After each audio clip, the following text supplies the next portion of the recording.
ശങ്കരനാണ്. കഴിഞ്ഞ ദിവസം ചക്കയിട്ട് ഇഡ്ഡലി റെസിപ്പി കണ്ടപ്പം എൻ്റെ ഇഡ്ഡലി പുതിയ നൊസ്റ്റു അടിച്ചു. ബാ ഉണ്ടാക്കാം. അതിനായിട്ട് ലെഫ്റ്റ് ഓവർ ഇഡ്ഡലി നന്നായിട്ട് പൊടിച്ച് അതിനകത്ത് ദോശപ്പൊടി ഇട്ട് മിക്സ് ചെയ്ത് മാറ്റി വെക്കുക. വേറെ ചട്ടി വെച്ച് എണ്ണ ഒഴിച്ച് കടുകും ഉഴുന്നും പൊട്ടിച്ചതിന് ശേഷം കറിവേപ്പിൻ്റെ ഇലയിട്ട്, പിന്നെ നമ്മുടെ ചെറിയുള്ളി ആണെങ്കിൽ നല്ല ടേസ്റ്റ് ആട്ടോ, അതിട്ട് ഉപ്പും ഇട്ട് വഴറ്റിയെടുത്തതിന് ശേഷം ഒരു തക്കാളിയും കൂടി ഇട്ട് നന്നായിട്ട് വഴറ്റിയെടുക്കുക. അതിനുശേഷം നമ്മുടെ മഞ്ഞപ്പൊടിയും മുളക് പൊടിയും ഇട്ട് അതിൻ്റെ പച്ചമണം മാറുമ്പോൾ ഇനിയാണ് കുറച്ച് ഇഡ്ഡലിപ്പൊടിയും കൂടി എനിക്ക് വേണ്ടി വന്നു. അതിനുശേഷം നമ്മുടെ സാമ്പാർ പൊടി ഒരു 2 ടീസ്പൂണോളം ഞാൻ ആഡ് ചെയ്തിട്ടുണ്ട്. അത് ആഡ് ചെയ്ത് മിക്സ് ചെയ്തതിന് ശേഷം മാറ്റി വെച്ചിരിക്കുന്ന ഇഡ്ഡലിയില്ലേ അത് ഇതിനകത്ത് തട്ടിക്കൊടുക്കുക, നല്ലോണം മിക്സ് ചെയ്തെടുക്കുക.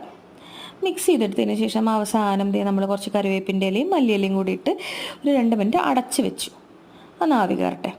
എന്നിട്ട് നമ്മളൊരു നല്ല ഇല വാട്ടിയെടുത്ത് അതിനകത്ത് ഇത് പകർത്തിയിട്ടുണ്ടല്ലോ, ഒരു അരമണിക്കൂർ മാറ്റി വെക്കണം. എന്നിട്ട് തുറന്ന് കഴിക്കുമ്പോഴുണ്ടല്ലോ സൂപ്പറാ.